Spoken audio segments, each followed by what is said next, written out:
Envoie ton esprit saint, ton feu d'amour divin, déploie ton cœur et viens nous sauver. Délivre-nous de nous, délivre-nous de tout ce qui refuse en nous de t'aimer.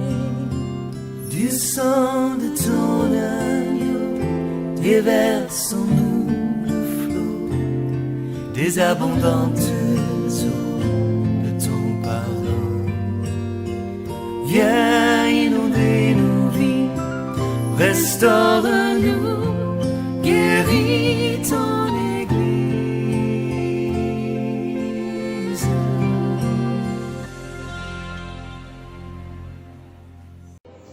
Oui, toute autorité exerçant l'ordre de Dieu, qui exécute le plan de Dieu à travers l'ordre hiérarchique, répond à une fonction de Dieu, une fonction que Dieu a créée, et celui-là est serviteur de Dieu. Mais sans oublier que Satan également copte des personnes, choisit des personnes afin que ceux-ci puissent le représenter et que ceux-ci puissent faire avancer son royaume sur terre. Il faut comprendre qu'il y a deux royaumes qui sont en guerre sur cette terre. Nous avons deux royaumes qui sont en guerre sur cette terre, le royaume de Dieu et le royaume du diable qui se font la guerre. L'Église, n'est-ce pas, est également un lieu d'entraînement pour les soldats, comme le désert. Nous parlerons pratiquement de cela comme le désert, afin que ceux-ci soient formés pour manifester l'autorité de Dieu. Je parle de l'autorité et du règne de Dieu. Aujourd'hui, nous devons être des hommes, des pasteurs, des chrétiens, afin de pouvoir manifester l'autorité de Dieu. Malheureusement, les chrétiens n'arrivent pas à manifester l'autorité de Dieu. Pourquoi? Parce que les pasteurs leur présentent autre objectif que le règne de Dieu. Les pasteurs leur présentent autre objectif que le royaume de Dieu. Par conséquent, ils ne peuvent pas avoir, n'est-ce pas, des visions qui sont portées sur le royaume de Dieu, selon que la Bible dit que la foi vient de ce qu'on entend, et ce qu'on entend vient de la parole de Dieu. Si on ne parle pas d'un certain nombre de choses, le peuple de Dieu ne pourra non seulement croire ces choses, manifester la foi ces choses, et pouvoir les manifester, et vouloir acquérir ces choses-là, vouloir prier pour ces choses-là, afin de pouvoir les manifester. Alléluia. Oh oui, que le règne de Dieu arrive afin que sa volonté soit faite sur la terre. Et pour que des personnes puissent manifester la volonté de Dieu, il fallait que cette personne soit accomplie. Pour que cette personne soit accomplie, il faut que cette personne-là puisse marcher dans le désert, dans le lieu de formation. Pour que cette personne soit accomplie, il fallait que les pasteurs leur présentent Dieu comme seul objectif, Dieu comme seul objectif, Dieu comme seul objectif, et non le plaisir de la chair. Bien malheureusement, c'est ce que nous voyons ici aujourd'hui, comme en sur terre, comme les gens du monde. Les gens du monde travaillent à honorer les plaisirs, les lois qui sont prises dans nos assemblées, n'est-ce pas, assemblées nationales dans tous les pays. Regardez bien, ce sont les lois qui mettent le plaisir sexuel et autres des hommes au centre de leurs préoccupations. Mais la Bible dit que nous devons être aspirés par les choses meilleures, par les plaisirs de l'esprit, des choses qui plaisent à Dieu, et c'est ce que nous devons atteindre, c'est l'objectif que nous devons atteindre. Comme j'ai pu dire à des chrétiens qu'aujourd'hui l'Église n'est pas encore au niveau que Dieu le veut, l'Église n'est pas encore au niveau que Dieu le veut. Pourquoi? Parce que vous verrez que les chrétiens, au-delà des chrétiens, les pasteurs travaillent trop à leur intérêt. Pourquoi les pasteurs travaillent à leur intérêt? Les pasteurs travaillent à leur intérêt parce qu'ils ne sont pas suffisamment morts. La chair, le plaisir, le moi est encore ancré dans le cœur. Et lorsque le moi est ancré dans le cœur, alors tu travailles pour ton bien-être, tu travailles pour ton plaisir. Lorsque le moi est encore en toi, tu ne peux pas voir aussi l'intérêt l'intérêt des autres. C'est pourquoi un pasteur peut voir son voisin auprès de lui, peut voir un pasteur voisin auprès de lui, et ne fait aucunement fi de lui, parce que ce n'est pas son intérêt. Or, nous sommes un corps, nous sommes le corps de Christ, chacun est un membre du corps de Christ. Lorsque un est malade, c'est tout le corps qui est malade. Même si tu as une carie, c'est tout ton corps qui est malade. Même si tu as 32 dents et que tu as une seule carie, c'est tout ton corps qui est malade. Même si tu as tous tes membres au complet, mais si tu as un panarie, c'est tout ton corps alors qui est malade. Voici l'image de l'Église. Et même si nous n'avons pas cette maturité afin de voir le royaume de Dieu, si nous n'avons pas cette maturité afin de pouvoir voir l'intérêt de Christ, nous serons encore dans des faiblesses et nous parlerons de ces choses-là. Que le nom du Seigneur soit béni. Alors tout dépend du cœur de celui qui exerce un pouvoir, qu'il soit autoritaire, monarchique, démocratique, communiste ou autre, peu importe. Prenons par exemple le cas du Qatar. Il n'y a pas de pauvres au Qatar. Les Qatarites ou Qatariens ne sont pas pauvres. Il n'y a pas de pauvres là-bas. Pourquoi? Le souverain de là-bas, lorsqu'il a découvert le pétrole et le gaz, surtout le gaz, les bénéfices de ces choses-là, il les a partagés à tout le peuple. J'ai regardé des reportages sur le Qatar. Le souverain, il n'est pas démocratique. Chez lui, il n'y a pas la démocratie. Mais même la Banque mondiale dit qu'il n'y a pas de pauvres là-bas. En tout cas, son peuple n'est pas pauvre. Il n'a pas forcément appris ça à l'école. Mais en guillemets, je dis bien en guillemets. C'est un souverain qui est bon. Il a le désir de partager les ressources avec tout le peuple. Donc tout le peuple est riche. On prend en charge leur école, leur enfantement. On prend en charge, c'est-à-dire que tu dis ce que tu veux faire et l'État subventionne, cadeau, on ne paie pas impôt. Eux là, ils ne paient pas impôt, ils ne payent rien. C'est-à-dire que l'argent du gaz et du pétrole, c'est pour toute la population, c'est réparti à toute la population. En Afrique, nous sommes la démocratie. On a les richesses et puis il y a d'autres, eux seuls ils sont riches depuis des années. Eux et puis les enfants, les familles sont riches. Depuis quand un régime est la solution à une nation? C'est le cœur des gens, s'ils sont méchants. La pauvreté est une fabrication humaine. La pauvreté est artificielle. On fabrique la pauvreté. On décide qu'il y ait des pauvres. Sinon, lorsque Dieu crée notre monde, logiquement, il ne doit pas avoir de pauvres. Comme je crois que là-bas dit une fois, j'ai vu un reportage où ils ont attrapé quelqu'un dans une 4x4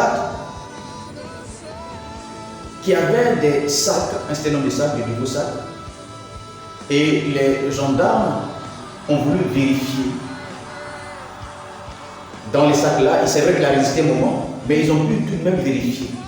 Alors ils se sont aperçus que dans les sacs là, il y avait des billets de banque et de vrais billets de banque.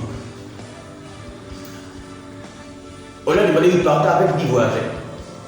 Alors ils vont retourner chez lui à la maison et voir. Il n'y a rien, ça ne fait rien. Les gens disent, les officiers disent, ça ne fait rien. Ils vont tout de même aller pour vérifier. Et ils sont allés chez lui. Mais lorsqu'il partait chez lui à la maison avec les officiers, il a appelé sa femme pour lui expliquer la situation. Alors lorsque les officiers sont arrivés chez lui à la maison, ils se sont rendus compte que dans une chambre, il y avait la fumée. Ils ont ouvert la porte de cette chambre-là et on ne pouvait pas entrer dans la chambre parce que la chambre était remplie de billets de banque. Ils disent qu'ils ont filmé ça. Vous pouvez voir sur Internet, c'est dans un pays africain. Les Noirs, ils sont méchants de cette façon. Ils ont compté cet argent-là et ils ont découvert que l'argent que le monsieur avait est plus important que l'argent dans le trésor du pays. C'est l'argent qu'on prend pour payer les fonctionnaires. Lui, il avait plus de cet argent-là, lui seul à la maison. sa famille n'est pas forcément riche. Quand il dit sa famille, ses parents n'étaient pas forcément des hommes riches. Mais il a assis dessus. Jusqu'à ce que sa femme a voulu brûler. C'est-à-dire que pour effacer les traces, elle a voulu brûler cet argent, qui est plus important que l'argent qui même est dans le pays, qui est plus important que l'argent même que le pays doit aux banques internationales. C'est la vie seulement pour ça. La pauvreté est fabriquée parce qu'il faut avoir des pauvres pour crier dans les rues, pour qu'on puisse exploiter. La pauvreté est fabriquée. Par conséquent, aucun régime ne peut nous aider. C'est le bon cœur des leaders qui peut aider la population. Qu'il soit un régime autoritaire, dictatorial, qu'il soit monarchique, démocratique, peu importe. C'est vrai que la démocratie donne un certain nombre de libertés, en guillemets. Mais ces libertés-là, on peut les trouver également sous d'autres cieux. Alors, chrétiens, faisons attention à un certain nombre d'idées, d'idéologies véhiculées. Prenons le temps de nous asseoir et de méditer selon que le Seigneur a dit à Josué qui a lu la Bible depuis 40 ans dans le désert avec Moïse. Il se révèle à lui et il dit: Josué, mon serviteur, le livre, il ne faut pas seulement le lire. Je vais t'apprendre à faire maintenant autre chose 40 ans après. Seigneur, c'est quoi? Médite-le et réfléchis maintenant. Rentre dans une profonde méditation par rapport aux Écritures pour comprendre ce qui est derrière le Verbe. Selon que Jésus a pu dire aux pharisiens: vous sondez les Écritures, mais vous ne pouvez pas percer les mystères qui y sont, car dans les Écritures, il est question de moi. Une chose est les sonder, et une chose est de le comprendre par la grâce de Dieu. Que le Seigneur nous bénisse. Amen. Alors, le domaine dans lequel Satan réfléchit pour apporter la mort dans ce monde, Christ, ses enfants que nous sommes, remplis de cet esprit, et nous donne l'intelligence, la sagesse de réfléchir dans ces domaines pour apporter la vie en lui. Alléluia. Lorsque Adam a manqué de manger le fruit de la vie, Jésus-Christ a un temps marqué, l'a transporté dans sa chair, afin que nous la mangions. Et c'est pourquoi il a pu dire que celui qui ne mange ma chair et ne boit mon sang, il aura la vie éternelle. En Jésus, il y a la vie éternelle. En lui seul, il y a la vie éternelle. Celui qui donne la force, celui qui donne la sagesse. Et par son sang, nous sommes affranchis du péché. Alléluia. Lui seul apporte la vie et lui seul donne la vie.